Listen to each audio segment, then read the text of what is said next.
为配合政府国家希望工程发展5大新路的产业，有着立委陈廷辉邀请立法院经济委员会南下考察台南市经济建设的状况。1号上午伫台南科工区创新园区来举行，邀请经济部长郭志辉以及国发会、国科会、数位发展部、甲教育部的官员，针对 AI 人才的培训。甲数位经济产业的转型，甲地方企业来座谈。大家都清楚，在我们整个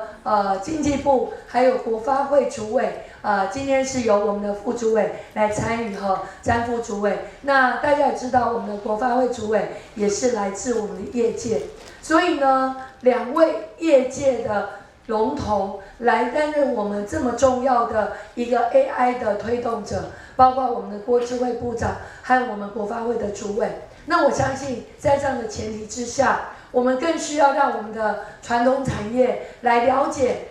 台南未来我们要怎么跟 AI 产业来做一个最好的结合，而且我们要怎么转型。这个转型非常重要。咱若无扶着这班车，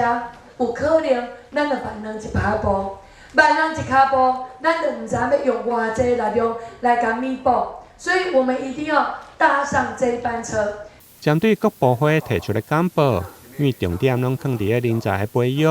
唔定现场有袂少的中小企业认为 AI 拢是伫天顶飞，目前只应用伫电子业甲半导体较济。针对传统的产业或者是服务业，甚至新创的产业，嘛有袂少业者提出意见。所有的 AI 刚才讲的 AI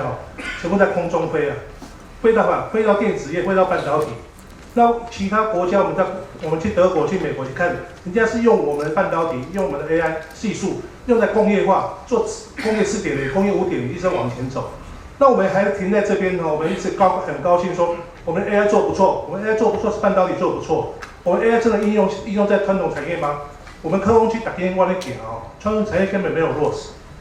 根本不知道 AI 要怎么做，如何做，可是他们对未来充满了期待，充满了未来感。因为我们知道生成式 AI 跟场域的训练有很大的关系。那今天可能因为时间的关系，只有提到制造业。那不晓得对于例如说服务业特别是大型服务业有没有相关的规划例如说智慧仓储、智慧物流，甚至智慧零售这个也都是蛮重要的。毕竟制造业是经济发展的基础，但服务业雇用的人数是最多的。全球的薪资结构都是处在工业革命底下的薪资结构。简单说，我们已经走过了工业革命，走到资讯革命，那现在走到后资讯革命的 AI 时代。那但是事实上，在过去这些时间里面，因为薪资结构在工业革命底下，所以显然是薪资赶不上通膨，还有相关的一些问题。所以于是这样子的情况之下，是否是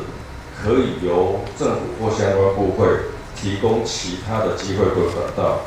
来解决这个部分的问题？我们经济部这一次的50%，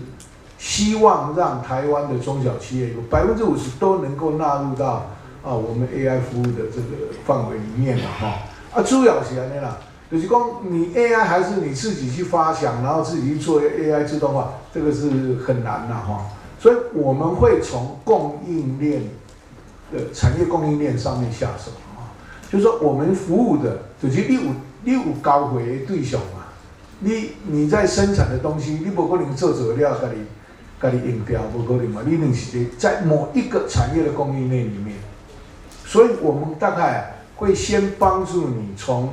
可能是库存的管理，可能是这个 shipping 的这个 logistic 的这些管理。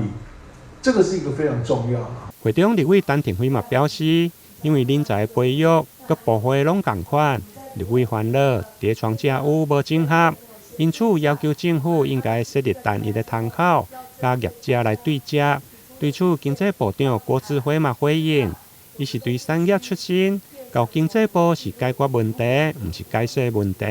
针对产业的意见，一定会带回检讨。台南新闻林根采访报道。